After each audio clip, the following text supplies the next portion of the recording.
मैं Ranjeet Kumar Edu Master by Ranjeet से बोल रहा हूँ। एक और नए चैप्टर के साथ फिजिक्स का मैं फिर से आप लोग के सामने उपस्थित हूँ, जिसका नाम है कार्बन और उसके यौगिक। इसके पहले हम लोग मेटल नॉन मेटल पढ़े हैं, उसी से रिलेटेड चैप्टर है। जो भी अभी तैयारी कर रहे हैं या बोर्ड की तैयारी कर रहे हैं या एग्ज़ाम का तैयारी कर रहे हैं या फिर कंपटीशन की तैयारी कर रहे हैं, कुछ भी हो मेहनत तो करना पड़ेगा। बिना मेहनत का कुछ नहीं होने वाला है। चाहे आप जहाँ भी हैं, बोर्ड का एग्ज़ाम के लिए जा रहे हैं मैट्रिक का, तो वहाँ भी मेहनत करना होगा। जितना अच्छा मार्क्स आएगा वो आपके फ्यूचर में काम आएगा। इंटर का है तो वहाँ भी मार्क्स लाइएगा, फ्यूचर में काम आएगा। तो इसीलिए जहाँ भी हैं आप लोग, मैं कोशिश में लगा हुआ हूँ कि जितना से जल्द सारा चैप्टर में कवर करूँ और अच्छे ढंग से कवर करूँ। तो कार्बन और उसके यौगिक के बारे में कुछ जानते हैं। कार्बन हमारा प्यारा दोस्त है। एक छोटा सा एग्जाम्पल देते हैं कार्बन का। आपका घर में बहुत सारे जैसे कढ़ाई है या फिर तावा है, उस पर देखिएगा थोड़ा पानी गिरा के देखिएगा। जब गर्म रहता है तो वो सूखेगा ना, उसके नीचे में ना कुछ अंश बच जाता है। वो जो अंश बचता है उसको हम लोग कार्बन बोलते हैं। तो कार्बन जो है सर्वतोमुखी, जिसको वर्सेटाइल बोलते हैं। कार्बन हर जगह है, भोजन में है, कपड़े में है, दवाइयाँ में है, और हम खुद भी कार्बन से बने हैं। खुद हमारा बॉडी भी कार्बन है। कार्बन सबसे ज़्यादा कहाँ कहाँ प्रेजेंट है? तो भूपर्पटी में केवल 0.02% खनिज के रूप में है। वायुमंडल में 0.3% CO2 के रूप में है। और इतनी कम मात्रा में होने के बावजूद यह सबसे महत्वपूर्ण तत्व है। संयोजी कोवैलेंट बॉन्ड। कोवैलेंट बॉन्ड क्या है? साझेदारी ही देखभाल है। Sharing is caring. कहते हैं कि अभी जैसे बिहार में नया नया सरकार बना है, तो वहाँ भी देखे होंगे कि बॉन्डिंग होगा। किसका? एनडीए सरकार। एनडीए में कौन है? JDU plus BJP. Just same चीज़ यहाँ पे है, बॉन्डिंग। कार्बन आयनिक आबंध नहीं बनाता। यह अपने 4 इलेक्ट्रॉनों को न तो पूरी तरह से खोता है और न ही नए इलेक्ट्रॉन लेता है। मीन्स दैट रिएक्शन नहीं करता है। 4 कोवैलेंट बॉन्ड है, जिसका जो है आपका बाहरी कक्ष में 4 गो इलेक्ट्रॉन रहता है। न वो तो किसी से को देता है न किसी से लेता है। इसके बजाय यह इलेक्ट्रॉनों की साझेदारी, शेयरिंग करता है। इसे सहयोगी आबंध कहते हैं। जैसे कहने का मतलब है कि आप स्कूल गए हैं या कॉलेज गए हैं, आप 4 रोटी लेकर गए हैं, तो आप किसी से ले नहीं रहे हैं, लेकिन जो आपके पास उसको साझा करके आप जो है किसी के साथ साझा करके आप खाना खा रहे हैं, तो वो हो गया आपका साझेदारी। इसको हम लोग सहसंयोजी आबंध कहते हैं। उदाहरण के लिए मीथेन। मीथेन में कार्बन हाइड्रोजन के साथ इलेक्ट्रॉन साझा करता है। अब उसके है कार्बन के अपरूप, जिसको हम लोग एलोट्रॉप्स ऑफ कार्बन बोलते हैं। एलोट्रॉप्स आपको समझ में आता है? एक चीज़ बताते हैं। जैसे हम लोग को एक पढ़ना है कि शंकर भगवान के कितना रूप है, तो हम लोग बोलते हैं हनुमान भी हैं, राम भी हैं। तो इसको जो है ना अपरूप बोलते हैं, एरोट्रॉप बोलते हैं। मतलब भगवान शिव का राम भी रूप है, हनुमान भी रूप है। वैसे ही कार्बन का अपरूप होता है। जैसे हीरा हो गया, तो हीरा जो है दुनिया का सबसे कठोर प्राकृतिक पदार्थ है। इसमें ट्रिपल बॉन्ड होता है। ग्रेफाइट हो गया, चिकना और फिशनशील होता है। बिजली का सुचालक होता है, बहुत अच्छा सुचालक होता है। और तीसरा होता है फ्लोरेंस, जैसे फुटबॉल जैसी संरचना होती है। जैसे आप जो है ये देख रहे होंगे, ये आपको दिखाई दे रहा होगा यहाँ पे। ये देखिए संरचना, ये डायमंड का संरचना है, ये ग्रेफाइट का संरचना है, ये फ्लोरेंस का संरचना है। मैं कभी इस पे एक एक चैप्टर पे एक एक लाइन पे मैं वीडियो बनाऊंगा, बहुत जल्द ही डिटेलिंग में बताऊंगा, लेकिन अभी थोड़ा सा शॉर्टकट में बना रहा हूँ। और आगे है कार्बन की सर्वतोमुखी प्रकृति, जिसके हम लोग श्रृंखला बोलते हैं। प्रमुख प्रॉपर्टी में आता है श्रृंखला, जिसके कैटनेशन है श्रृंखला निर्माण। श्रृंखला में आता है कार्बन अपने समान कार्बन परमाणुओं से जुड़कर लंबी श्रृंखला बनाता है। कार्बन जो है अपने जो है परमाणुओं से जुड़कर लंबी श्रृंखला बनाता है। जैसे अगर सी मिल रहा है तो 2 मिला, सी मिल रहा है तो 3 मिला। शाखित और रिंग संरचना है, ब्रांचिंग एंड रिंग स्ट्रक्चर। दूसरा होता है कार्बन के प्रमुख विशेषताएं होती है, प्रॉपर्टी जो इसी में आता है श्रृंखला निर्माण। दूसरा होता है टेट्रावैलेंस, चतुर्मुख। कार्बन की संयोजकता वैलेंसी 4 होती है, यह 4 संयोजक बंध बनाता है। वैलेंसी मतलब समझ में आता है, जो इलेक्ट्रॉन जो है बाहर में होता है उसी को हम लोग वैलेंसी बोलते हैं। यही वैलेंसी जो इलेक्ट्रॉन है ये किसी के पास से या तो जाता है या आता है, वहीं से बॉन्ड बनता है। जैसे CH4 मीथेन हो गया जो टेट्रा वैलेंसी है, CCl4 कार्बन टेट्राक्लोराइड हो गया।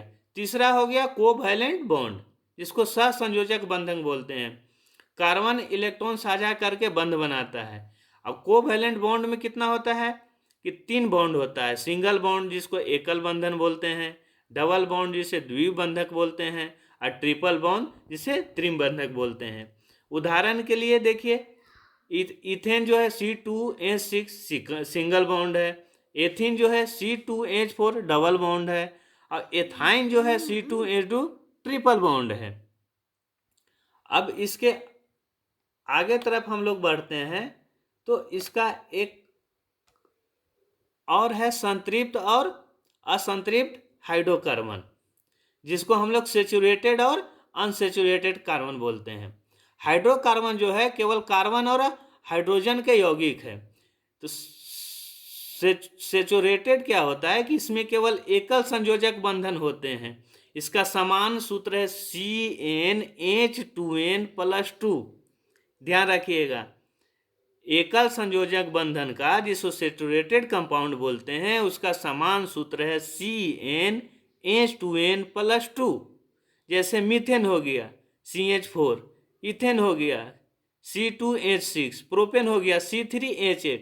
यहाँ C क्या है, N क्या है, तो C का नंबर है। जैसे C अगर 1 हुआ तो N के जगह पे 1 रख देंगे, अगर C अगर 2 हुआ तो N के जगह पे 2 रख देंगे। तो N का वैल्यू जैसे बढ़ेगा इस पे हम बैठा देंगे सीधा सीधी। दूसरा है अनसेचुरेटेड कंपाउंड, इसमें एक या अधिक डबल या ट्रिपल बॉन्ड होते हैं। जैसे एल्केलिन हो गया, डबल बॉन्ड हो गया। इसका सूत्र क्या होता है CnH2n। CnH2n किसका, अनसेचुरेटेड मतलब असंतृप्त यौगिक का। जैसे इथेन हो गया C2H4, यहाँ पे N क्या हो गया, 2 हो गया, तो CnH2n पे आप सूत्र पे बैठा देंगे तो C2H4 हो जाएगा। दूसरा है एल्केलाइन, जिसको हम लोग ट्रिपल बॉन्ड बोलते हैं। इसका सूत्र क्या है CnH2n-2। सूत्र याद रखिएगा एल्काइन का CnH2n-2। सबसे पहले जो है CnH2n+2 क्या था, सेचुरेटेड कंपाउंड में था। एल्काइन का क्या है CnH2n+2, ये क्या होता है, ट्रिपल बॉन्ड में होता है। उदाहरण में इथाइन C2H2। अब आते हैं हम लोग फंक्शनल ग्रुप। फंक्शनल ग्रुप क्या है कि आपको जो है फंक्शनल ग्रुप क्या है कि आप एक ना प्रीफिक्स और सफिक्स पढ़े होंगे। आप लोग व्याकरण में प्रीफिक्स सफिक्स पढ़े होंगे। प्रीफिक्स मतलब किसी भी वर्ड के पहले लग के उसका जो है ना पूरा संरचना बदल देना। सफिक्स मतलब बाद में लगना। तो ऐसा ही इसका जो है फंक्शनल ग्रुप है। इसका फंक्शनल ग्रुप कौन कौन सा है, एल्कोहल, जिसको हम लोग OH बोलते हैं। जैसे इथेनॉल C2H5OH उदाहरण के रूप में। एल्डिहाइड, ये देखिए एल्डिहाइड है। एल्डिहाइड जो है CHO जिसको इथेनॉल बोलते हैं। ये हो गया कीटोन। कीटोन जो है CO जैसे प्रोपेन को हम प्रोपेन होता है। एक होता है कार्बोक्सिलिक अम्ल, जिसको हम लोग COOH बोलते हैं। जैसे इथोनिक एसिड CH3COOH। एक होता है हेलाइड। हेलाइड क्या होता है, Ca क्लोरीन होता है, ब्लोरीन होता है, आयोडीन होता है। ये सब किस में आता है, हेलाइड में। अब आते हैं होमोलोजियस सीरीज, समजातीय श्रेणी। यह एक परिवार जैसा है, यौगिक की ऐसी श्रृंखला जिसमें एक ही परिवार का प्रकारात्मक समूह होता है। लगातार 2 सदस्यों के बीच CH2 का अंतर होता है। इनके रासायनिक गुण समान होते हैं लेकिन भौतिक गुण अलग होते हैं। समजातीय श्रेणी में क्या होता है कि रासायनिक गुण सेम होता है लेकिन भौतिक गुण अलग अलग होता है। अब महत्वपूर्ण कार्बन यौगिक, महत्वपूर्ण कार्बन यौगिक में हम पढ़ते हैं इथेनॉल और इथेनॉल अम्ल। इसमें क्या है कि इथेनॉल क्या है कि कच्छ ताप पर द्रव रहता है, अच्छा विलायक होता है, इसका उपयोग टीचा आयोडीन और कफ सिरप में होता है। दूसरा होता है एथेनॉल अम्ल, इसे एस्टिक अम्ल भी कहते हैं, इसका 3 से 4% विलयन सिरका कहलाता है। और साबुन और अपमर्जक, जैसे हम लोग जो है ना सोप्स एंड डिटर्जेंट जिसको बोलते हैं, साबुन एंड अपमर्जक, सोप्स एंड डिटर्जेंट। साबुन के अणु के 2 हिस्से होते हैं। साबुन कैसे बनता है तो साबुन का 2 हिस्सा होता है। एक होता है हाइड्रोफोबिक तेल, जिसे हाइड्रोफोबिक जो कि पानी से प्यार करता है, जो गंदगी से जुड़ता है। एक होता है हाइड्रोफिलिक हेड, पानी से जुड़ता है। एक क्या होता है कि मिसेल बनाते हैं और गंदगी को हटाते हैं, आपस में रिएक्शन करके गंदगी को हटाते हैं। डिटर्जेंट क्या होता है कि डिटर्जेंट क्या होता है हार्ड वाटर में भी अच्छी तरह से काम करता है, पानी के कठोरता के लवणों से प्रभावित नहीं होता है। अब मैल की सफाई करता है कौन सा, मिसेल। जब हम साबुन लगाते हैं तो अणु एक घेरा बना लेते हैं जिसे मिसेल कहते हैं। इस तरह मैल पानी से खींच आता है और कपड़े साफ हो जाते हैं। और हम लोग आते हैं कार्बन का महत्व। कार्बन का हमारे लाइफ में महत्व क्या है, जीवन के सभी जैविक यौगिक कार्बन पर आधारित हैं। जैसे ईंधन हो गया, प्लास्टिक हो गया, दवाइयाँ हो गया, खाद्य पदार्थ हो गया आदि के निर्माण में हम लोग जो है कार्बन का उपयोग करते हैं। धन्यवाद। एक चीज ध्यान दीजिए, विज्ञान को रटो मत, समझो और मजे करो। मीन्स डैट कि विज्ञान जितना समझिएगा उतना मजा आएगा, नहीं समझ में आएगा तो बोझ हो जाएगा। इसीलिए जो भी वीडियो देख रहे हैं, अगर वीडियो देख रहे हैं तो कम से कम एक बार सब्सक्राइब करें और बेल आइकन को दबा कर ही जाएं। Thank you.